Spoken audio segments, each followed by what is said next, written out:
Welcome to a fireside reading of David Copperfield by Charles Dickens, Chapter 42, Mischief. I feel as if it were not for me to record, even though this manuscript is intended for no eyes but mine, how hard I worked at that tremendous shorthand, and all improvement appertaining to it, in my sense of responsibility to Dora and her aunts. I will only add to what I've already written of my perseverance at this time of my life, and of a patient and continuous energy which then began to be matured within me, and which I know to be the strong part of my character, if it have any strength at all, that there, on looking back, I find the source of my success. I have been very fortunate in worldly matters. Many men have worked much harder and not succeeded half so well. But I never could have done what I have done without the habits of punctuality, order, and diligence, without the determination to concentrate myself on one object at a time, no matter how quickly its successor should come upon its heels, which I then formed. Heaven knows I write this in no spirit of self-laudation. The man who reviews his own life as I do mine, in going on here from page to page, had need to have been a good man indeed, if he would be spared the sharp consciousness of many talents neglected, many opportunities wasted, many erratic and perverted feelings constantly at war within his breast and defeating him. I do not hold one natural gift, I dare say, that I have not abused. My meaning simply is that whatever I have tried to do in life, I have tried with all my heart to do well. That whatever I have devoted myself to, I have devoted myself to completely. That in great aims and in small, I have always been thoroughly in earnest. I have never believed it possible that any natural or improved ability can claim immunity from the companionship of the steady, plain, hard-working qualities, and hope to gain its end. There is no such thing as such fulfillment on this earth. Some happy talent and some fortunate opportunity may form the two sides of the ladder on which some men mount. But the rounds of that ladder must be made of stuff to stand wear and tear, and there is no substitute for thorough-going, ardent, and sincere earnestness. Never to put one hand to anything on which I could throw my whole self, and never to affect depreciation of my work, whatever it was, I find now to have been my golden rules. How much of the practice I have just reduced to precept I owe to Agnes, I will not repeat here. My narrative proceeds to Agnes with a thankful love.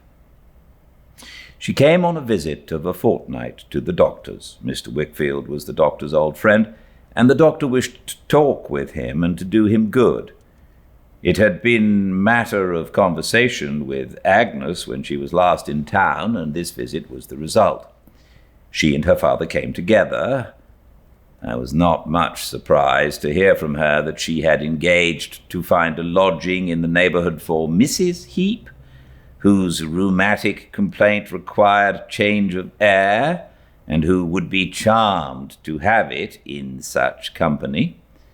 Neither was I surprised when on the very next day Uriah, like a dutiful son, brought his worthy mother to take possession. "You see, Master Copperfield," said he, as he forced himself upon my company for a turn in the doctor's garden, "where a person loves, a person is a little jealous. Leastways anxious to keep an eye on the beloved one." "Of whom are you jealous now?" said I. "Thanks to you, Master Copperfield," he returned. "Of no one in particular just at present. No male person, at least." "Do you mean that you're jealous of a female person?" He gave me a sidelong glance out of his sinister red eyes and laughed. "Really, Master Copperfield," he said. "I should say, mister. But I know you'll excuse the habit I've got into. You're so insinuating that you draw me like a corkscrew. Well, I don't mind telling you," putting his fish-like hand on mine, "I'm not a ladies' man in general, sir, and I never was with Mrs. Strong." His eyes looked green now, as they watched mine with a rascally cunning. "What do you mean?" said I. "Why, though I am a lawyer, Master Copperfield," he replied with a dry grin, "I mean, just at present, what I say." "And what do you mean by your look?" I retorted quietly. "By my look, dear me, Copperfield, that's sharp practice. What do I mean by my look?" "Yes," said I, "by your look." He seemed very much amused and laughed as heartily as it was in his nature to laugh. After some scraping of his chin with his hand, he went on to say, with his eyes cast downward, still scraping, very slowly, "When I was but an humble clerk, she always looked down upon me. She was forever having my Agnes backwards and forwards at her house, and she was forever being a friend of you, Master Copperfield, but I was too far beneath her myself to be noticed." "Well," said I, "suppose you were." "And beneath him, too," pursued Uriah very distinctly and in a meditative tone of voice as he continued to scrape his chin. "Don't you know the doctor better," said I, "than to suppose him conscious of your existence when you were not before him?" He directed his eyes at me in that sidelong glance again, and he made his face very lantern-jawed for the greater convenience of scraping as he answered, "Oh dear, I'm not referring to the doctor. Oh no, poor man. I mean Mr. Malden." My heart quite died within me. All my old doubts and apprehensions on that subject, all the doctor's happiness and peace, all the mingled possibilities of innocence and compromise that I could not unravel, I saw in a moment at the mercy of this fellow's twisting. "He never could come into the office without ordering and shoving me about," said Uriah. "One of your fine gentlemen he was.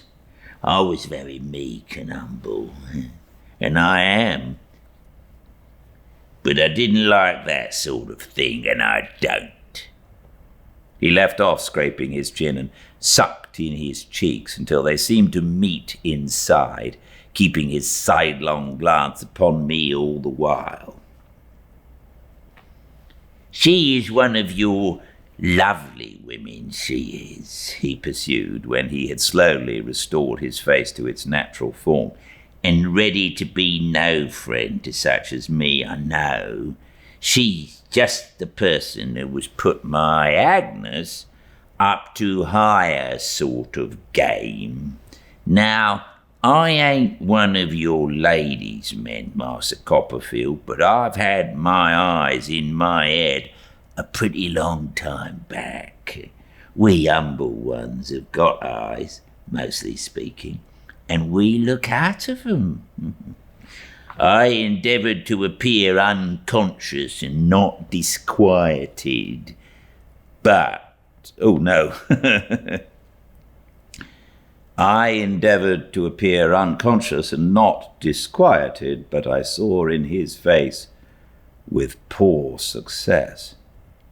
Now, I'm not a-going to let myself be run down, Copperfield, he continued, raising that part of his countenance where his red eyebrows would have been if he'd had any, with malignant triumph, and I shall do what I can to put a stop to this friendship. I don't approve of it. I don't mind acknowledging to you that I've got rather a grudging disposition and want to keep off all intruders. I ain't a-going, if I know it, to run the risk of being plotted against. You are always plotting and deluding yourself into the belief that everybody else is doing the like, I think, said I. Perhaps so, Master Copperfield, he replied. But I've got a motive, as my fellow partner used to say, and I go at it tooth and nail. I mustn't be put upon, as an humble person, too much. I can't allow myself in my way. Really, they must come out of the cart, Master Copperfield. I don't understand you, said I. Don't you, though? He returned with one of his jerks. I'm astonished at that, Master Copperfield, you being usually so quick. I'll try to be plainer another time. Is that Mr. Malden? On horseback, ringing at the gate, sir? It looks like him, I replied, as carelessly as I could. Uriah stopped short, put his hands between his great knobs of knees, and doubled himself up with laughter. With perfectly silent laughter. Not a sound escaped from him. I was so repelled by his odious behaviour, particularly by this concluding instance, that I turned away without any ceremony and left him doubled up in the middle of the garden, like a scarecrow in want of support. It was not on that evening, but as I well remember on the next evening but one, which was a Sunday, that I took Agnes to see Dora. I had arranged the visit beforehand with Miss Lavinia, and Agnes was expected to tea. I was in a flutter of pride and anxiety, pride in my dear little betrothed, and anxiety that Agnes should like her. All the way to Putney, Agnes being inside the stagecoach and I outside, I pictured Dora to myself in every one of the pretty looks I knew so well, now making up my mind that I should like her to look exactly as she looked at such a time, and then doubting whether I should not prefer her looking as she looked at such another time, and almost worrying myself into a fever about it. I was troubled by no doubt of her being very pretty in any case, but it fell out that I had never seen her look so well. She was not in the drawing-room when I presented Agnes to her little aunts, but was shyly keeping out of the way.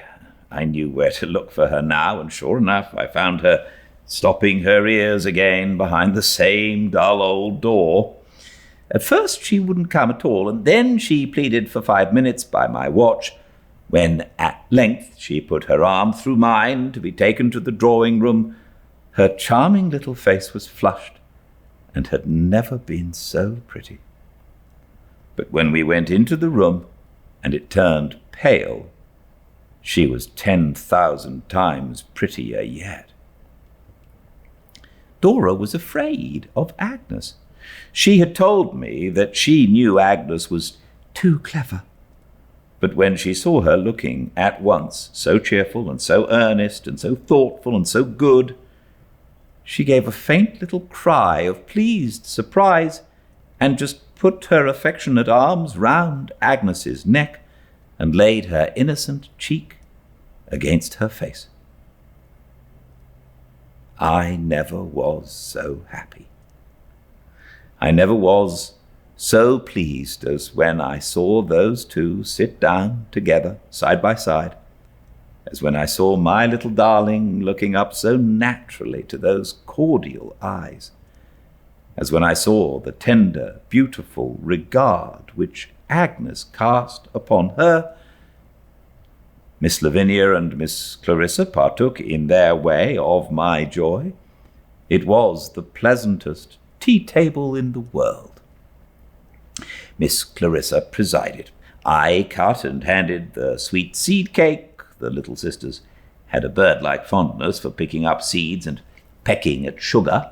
Miss Lavinia looked on with benignant patronage, as if our happy love were all her work, and we were perfectly contented with ourselves and one another. The gentle cheerfulness of Agnes went to all their hearts. Her quiet interest in everything that interested Dora, her manner of making acquaintance with Jip, who responded instantly, her pleasant way when Dora was ashamed to come over to her usual seat by me, her modest grace and ease, eliciting a crowd of blushing little marks of confidence from Dora, seemed to make our circle quite complete. "I am so glad," said Dora after tea, "that you like me. I didn't think you would, and I want more than ever to be liked now Julia Mills is gone." I have omitted to mention it, by the by. Miss Mills had sailed, and Dora and I had gone aboard a great East Indiaman at Gravesend to see her, and we had had preserved ginger and guava and other delicacies of that sort for lunch, and we had left Miss Mills weeping on a camp stool on the quarter-deck, with a large new diary under her arm in which the original reflections awakened by the contemplation of ocean were to be recorded under lock and key. Agnes said she was afraid I must have given her an unpromising character, but Dora corrected that directly. "Oh, no," she said, shaking her curls at me. "It was all praise. He thinks so much of your opinion that I was quite afraid of it." My good opinion cannot strengthen his attachment to some people whom he knows, said Agnes with a smile. It is not worth their having. "But please let me have it," said Dora in her coaxing way, "if you can." We made merry about Dora's wanting to be liked, and Dora said I was a goose, and she didn't like me at any rate, and the short evening flew away on gossamer wings. The time was at hand when the coach was to call for us. I was standing alone before the fire when Dora came stealing softly in to give me that usual precious little kiss before I went. "Don't you think, if I had had her for a friend a long time ago, Dodie," said Dora, her bright eyes shining very brightly, and her little right hand idly busying itself with one of the buttons of my coat, "I might have been more clever, perhaps." "My love," said I, "what nonsense!" "Do you think it is nonsense?" returned Dora, without looking at me. "Are you sure it is?" "Of course I am." "I have forgotten," said Dora, still turning the button round and round, "what relation Agnes is to you, my dear bad boy." "No blood relation," I replied, "but we were brought up together, like brother and sister." "I wonder why you ever fell in love with me," said Dora, beginning on another button of my coat. Perhaps because I couldn't see you and not love you, Dora. Suppose you had never seen me at all? Said Dora, going to another button. Suppose we had never been born, said I gaily. I wondered what she was thinking about as I glanced in admiring silence at the little soft hand travelling up the row of buttons on my coat, and at the clustering hair that lay against my breast, and at the lashes of her downcast eyes slightly rising as they followed her idle fingers. At length her eyes were lifted up to mine, and she stood on tiptoe to give me, more thoughtfully than usual, that precious little kiss. Once, twice, 3 times, and went out of the room. They all came back within 5 minutes afterwards, and Dora's unusual thoughtfulness was quite gone then. She was laughingly resolved to put Jip through the whole of his performances before the coach came. They took some time, not so much on account of their variety as Jip's reluctance, and were still unfinished when it was heard at the door. There was a hurried but affectionate parting between Agnes and herself, and Dora was to write to Agnes, who was not to mind her letters being foolish, she said, and Agnes was to write to Dora, and they had a second parting at the coach door, and a third, when Dora, in spite of the remonstrances of Miss Lavinia, would come running out once more to remind Agnes at the coach window about writing, and to shake her curls at me on the box. The stagecoach was to put us down near Covent Garden, where we were to take another stagecoach for Highgate. I was impatient for the short walk in the interval, that Agnes might praise Dora to me. Ah, what praise it was! How lovingly and fervently did it commend the pretty creature I had won, with all her artless graces best displayed, to my most gentle care. How thoughtfully remind me, yet with no pretence of doing so, of the trust in which I held the orphan child. Never, never had I loved Dora so deeply and truly as I loved her that night. When we had again alighted and were walking in the starlight along the quiet road that led to the doctor's house, I told Agnes it was her doing. When you were sitting by her, said I, you seemed to be no less her guardian angel than mine. And you seem so now, Agnes. A poor angel, she returned, but faithful. The clear tone of her voice going straight to my heart made it natural to me to say, the cheerfulness that belongs to you, Agnes, and to no one else that I have seen, is so restored, I have observed today, that I have begun to hope you are happier at home. I am happier in myself, she said. I am quite cheerful and light-hearted. I glanced at the serene face looking upward and thought it was the stars that made it seem so noble.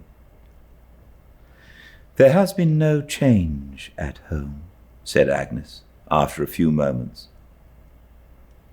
No fresh reference, said I, to...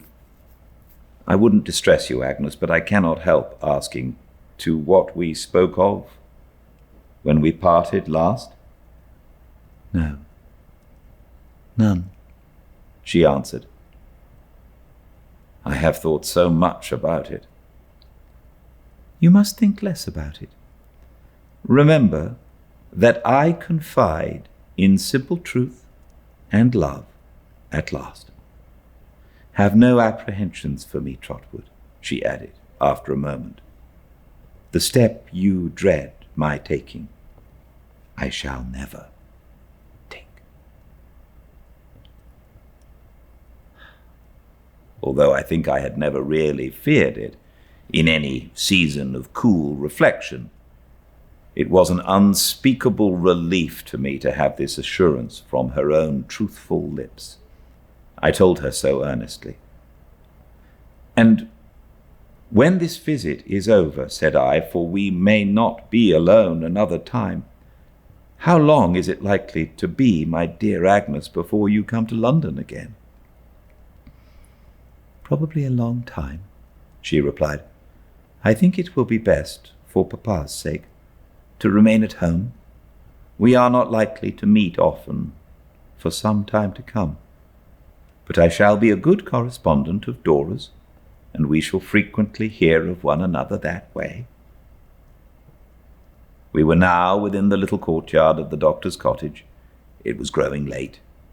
There was a light in the window of Mrs. Strong's chamber, and Agnes, pointing to it, bade me good night. "Do not be troubled," she said, giving me her hand, "by our misfortunes and anxieties. I can be happier in nothing than in your happiness. If you can ever give me help, rely upon it, I will ask you for it. God bless you always." In her beaming smile, and in these last tones of her cheerful voice, I seemed again to see and hear my little Dora in her company. I stood a while looking through the porch at the stars, with a heart full of love and gratitude, and then walked slowly forth.